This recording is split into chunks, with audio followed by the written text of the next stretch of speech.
Uh, I run a small NGO in rural India. It's a place called Fulton, which is around 300 kilometers southeast of Mumbai. And in our NGO, we work in the areas of agriculture, energy, basically renewable energy, and sustainable development.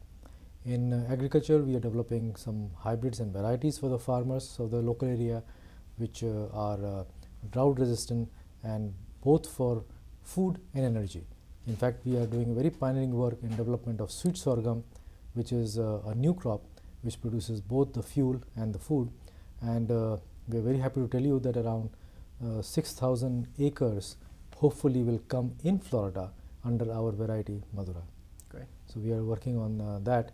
They are very keen on getting this seed from our place because United States has a very large program of liquid fuels. So it's a very interesting example how something developed in rural India by an NGO is coming back to a very high-tech country called United States of America. Mm-hmm.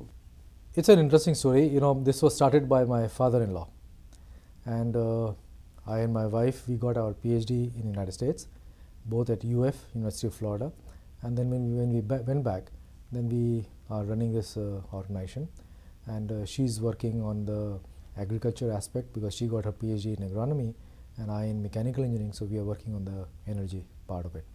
And that's how basically it started. And now we have a staff of 50, around 20 are research staff, and the rest are the support staff.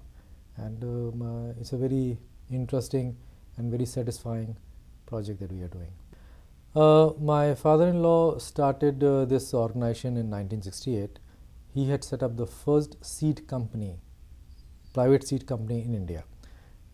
And he realized very soon that there was no good research to go with the seed company. So all the seed was imported from abroad, and he wanted a local research organization to do it. And his seed company, by the way, was helped tremendously by Rockefeller Foundation. So Rockefeller Foundation, in fact, we also got a very big grant from Rockefeller Foundation later on for our gasification work. So there was a lot of connection between India and the United States in our institute. Okay. Now, I know you're working with University of Florida. Yes. Can you describe a little bit about how that Yes. collaboration goes? The main thing was that since we both were graduates of University of Florida, so we always had a love for that university. And I used to come and give lectures.